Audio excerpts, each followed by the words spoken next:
acquisition of Warner Brothers Discovery's movie studio and streaming service. The president making those comments to reporters at the Kennedy Center last night. And he said that he recently met with Netflix's co-CEO, Ted Sarandos, and flagged possible issues with the deal.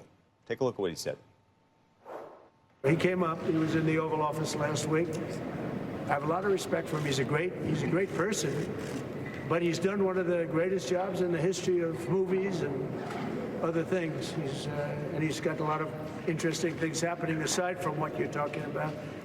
But it is a big market share. There's no question about it. It could be a problem. Shares of Netflix and Warner Brothers Discovery this morning. Take a look. Netflix at $101. Warner Brothers at about $25.71. I thought the most interesting piece of that interview was, I mean, there's sort of a whole thing we could deconstruct there, but the idea that he's saying, I'm going to be involved in the decision making is his Justice Department. Is a very, no, but that's a very unique position to take as the president, at least publicly.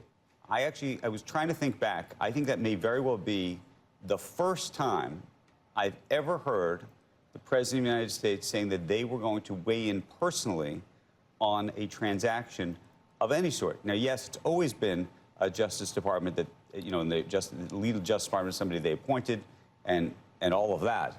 But if you go back to the... Yeah, but we certainly always assumed that Trump would do that. Well, but if that's all we talk about. But if you go back to the famed AT&T transaction with Time Warner, which was called Time Warner back then, right, and the effort to block that transaction, and all of the commotion and conversation about was he involved in trying to block that transaction or wasn't he involved in trying to block that transaction, and the repeated efforts to suggest that he did not, you know, put his finger on any scale whatsoever, if you recall, that typically the Justice Department is supposed to act independently. Okay, so he said it out loud. Said it out loud. Okay, that's the only difference, though, because every time, yes, you know how many times it's been said out loud. Oh, Comcast can't do it, or oh, such and such, or David Ellison can do it because they've, or all these tech companies are giving. Okay, so he said it out loud. So now so it's not new news then.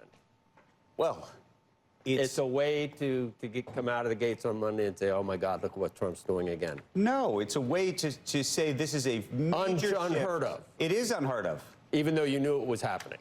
Already. I think a lot of us... Even though you said it almost every day that Trump was... I think a lot of us suspected behind the scenes that he was involved in these things. Did he at least make it look good in public? What did you say? At least he'd make it look good and not cop to it in public. That would be better if he would do it more surreptitiously. I'm not... You prefer that? Well, what's so interesting about this administration, and maybe this is the point that you're trying to make, which is it is all done it is all done in front of you. How much do you love transparency? Love transparency. You do? There. It doesn't seem like it. How about, can we just talk about, suddenly, remember Tom Lee? Going to be really rocky, but